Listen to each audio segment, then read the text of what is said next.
Bagaimana alam semesta terbentuk? Gimana ya?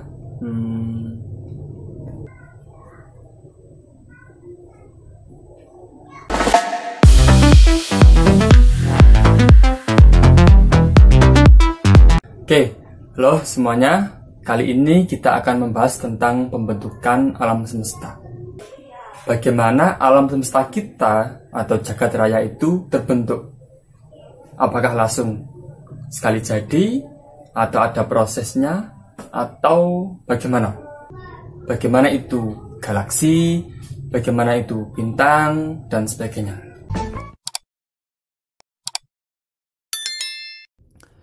Oke, kita akan bahas teori tentang pembentukan alam semesta.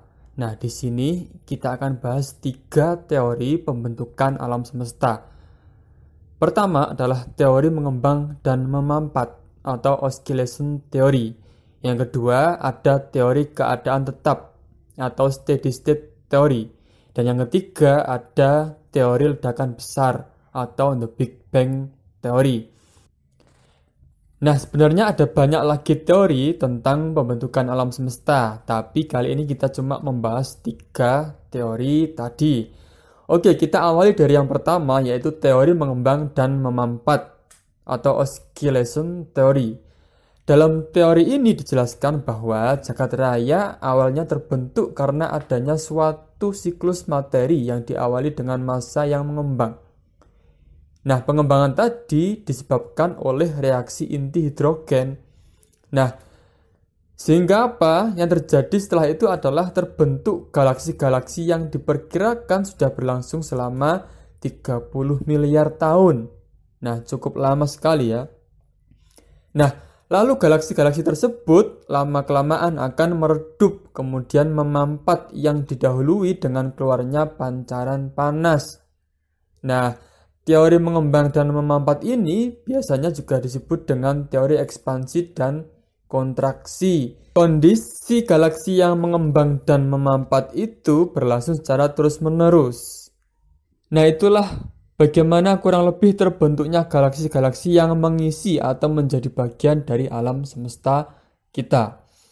Yang kedua ada teori keadaan tetap atau steady state theory. Teori ini menyatakan bahwa alam semesta tidak punya awal dan tidak punya akhir, tetap sama sepanjang waktu. Nah, teori yang diusulkan oleh Sir Fred Hoyle ini mengatakan bahwa alam semesta ini tidak terbatas waktu. Lalu, menurut Hoyle juga, tidak ada galaksi baru yang terbentuk. Tapi teori ini banyak celah karena ada bukti bahwa alam semesta itu berkembang dan ada proses terbentuknya bintang baru yang mungkin sedikit mengurangi kekuatan dari teori steady state ini. Lalu yang ketiga yang paling sering kita dengar atau yang paling banyak digunakan mungkin karena banyak yang paling setuju adalah teori ledakan besar atau the Big Bang theory atau singkatnya Big Bang. Nah, menurut George Lemaitre bahwa dulu itu ada satu massa tunggal yang sangat besar, punya energi dan suhu yang sangat besar. Massa tunggal tadi meledak secara dahsyat sehingga disebut dengan Big Bang, ledakan besar. Nah, dari ledakan tadi massa tunggal yang awalnya cuma satu, ya karena tunggal, itu kemudian pecah menjadi banyak serpihan atau butiran yang nanti menjadi cikal bakal galaksi-galaksi yang ada saat ini. Nah, jadi semisal ada satu bola besar, kemudian pecah, kemudian pecahan tadi itu menjadi bola kecil-kecil, yaitu galaksi tadi, atau galaksi yang ada menempati alam semesta saat ini. Oke, itu adalah teori pembentukan alam semesta. Lalu alam semesta atau jagat raya itu punya anggota, yaitu galaksi dan bintang. Nah, galaksi itu bermacam-macam. Galaksi adalah kumpulan dari planet, bintang, gas, debu, nebula, dan benda langit lainnya.